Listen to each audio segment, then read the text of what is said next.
December 1967.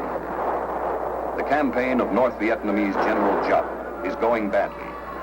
The Americans are applying the pressure on a dozen battlefields. His troops are taking mounting casualties and suffering from a loss of morale. He desperately needs a major victory.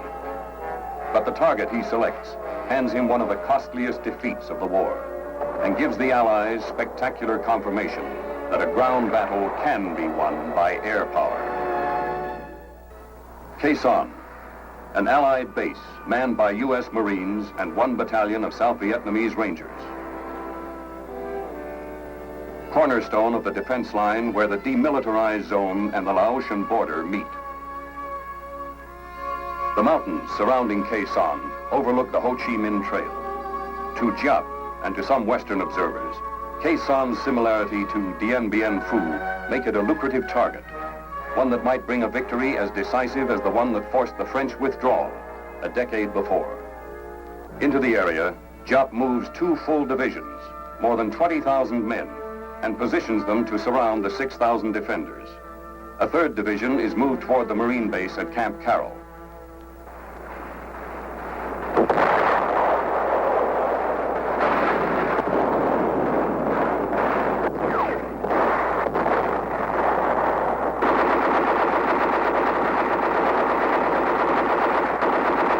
As the battle lines are drawn and the Marines repulse probes against their tightened perimeter, General William Westmoreland gives his Deputy Commander for Air, General William Momyer, operational control of all air elements in the defense of Khe Sanh.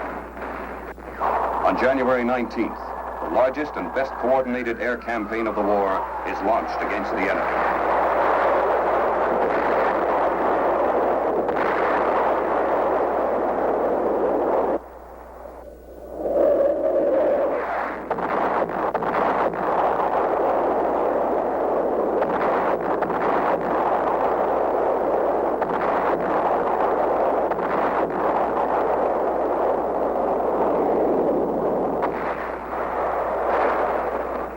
With land routes blocked, every ounce of food, every round of ammunition must be flown in to the besieged Marines across an air bridge that is always busy, always dangerous.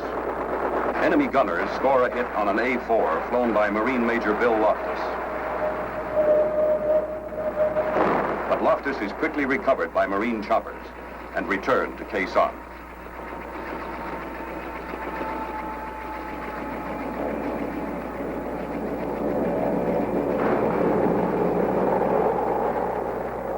The big cargo aircraft become known as mortar magnets. But in spite of the mortars, in spite of enemy anti-aircraft fire, in spite of bad weather, the air bridge is never cut.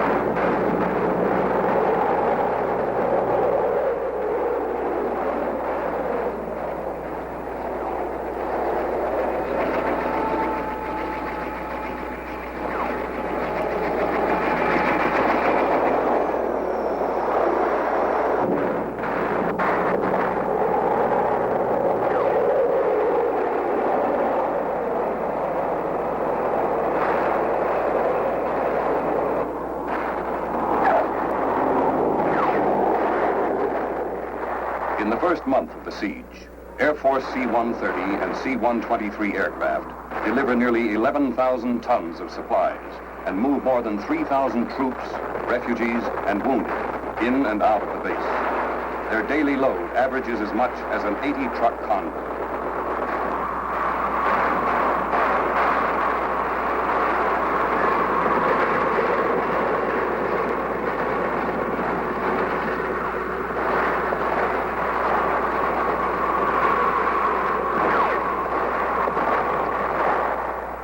A handful of Air Force aerial port personnel, under constant enemy fire, load and offload as many as 30 aircraft in a day.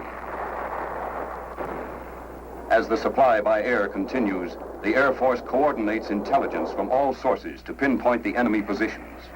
Air Force reconnaissance crews are able to penetrate the jungle canopy and zero in on enemy targets with highly sophisticated electronic and photographic devices that detect the enemy's slightest move.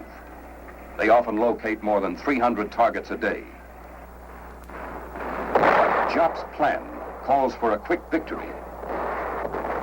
He steps up the intensity of his assault, scores a hit on the Marine ammunition dump.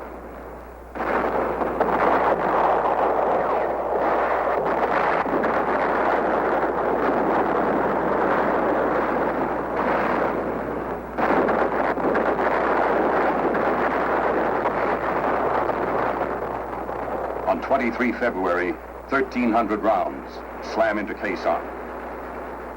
Casualties among the defenders mount.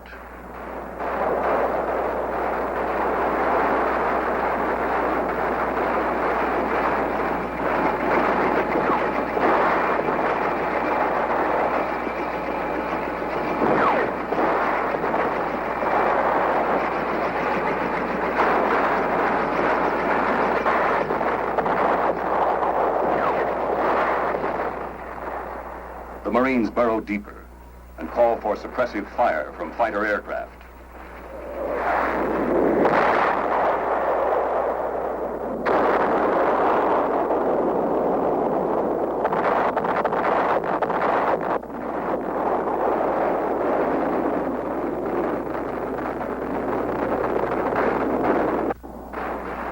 On the airstrip, the airlift planes meet increasing enemy fire.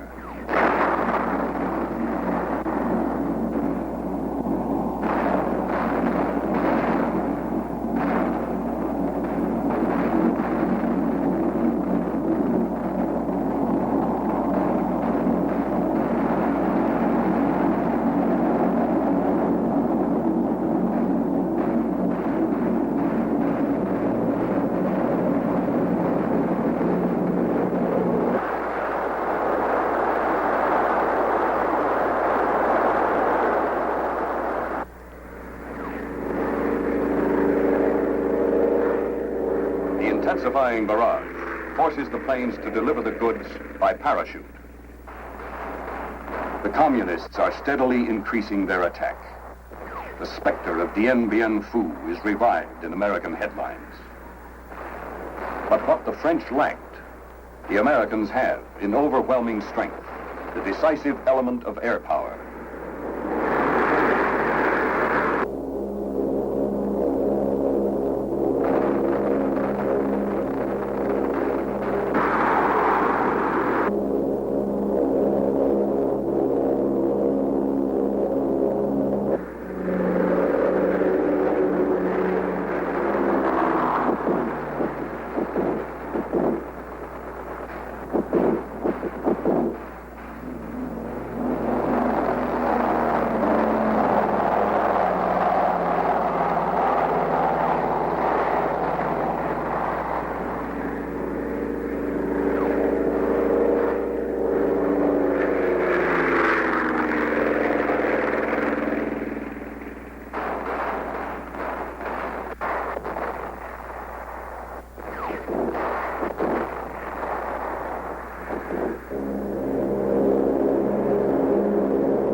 operating around-the-clock strikes, airborne battlefield command and control centers in modified C-130 aircraft orbit Khe Sanh, enabling the airborne commander on the scene to talk with the Marines on the ground, the fighter aircraft pilots, and 7th Air Force headquarters in Saigon.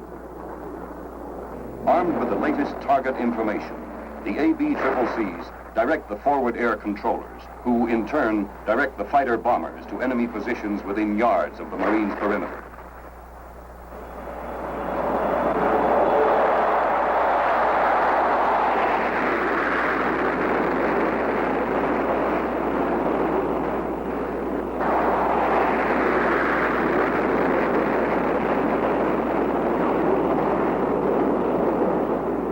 The B-52s, with their sophisticated radars, are able to strike in any weather. Each carrying more than 30 tons of bombs, blast enemy bunkers and supply dumps, devastating the surrounding landscape.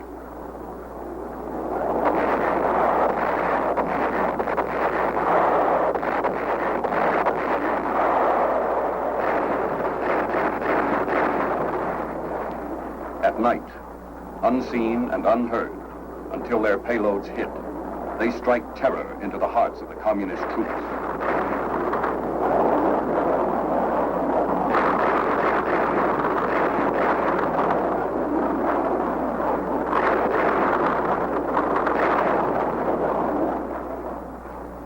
The air effort is massive. In February and March, General Momyer directs more than 21,000 sorties in defense of Khe Sanh.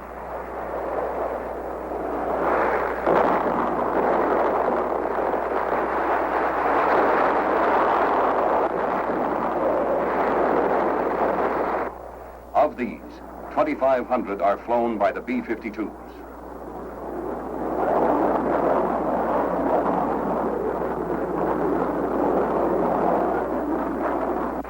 During the same time period, Marine artillerymen at Khe Sanh and Army gunners firing from bases many miles away lobbed thousands of shells at the enemy.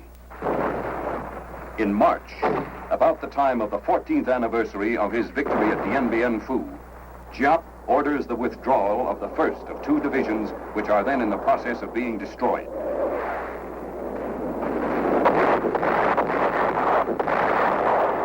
At the same time, the monsoon lifts, clearing the skies for a growing stream of airlift and medevac aircraft.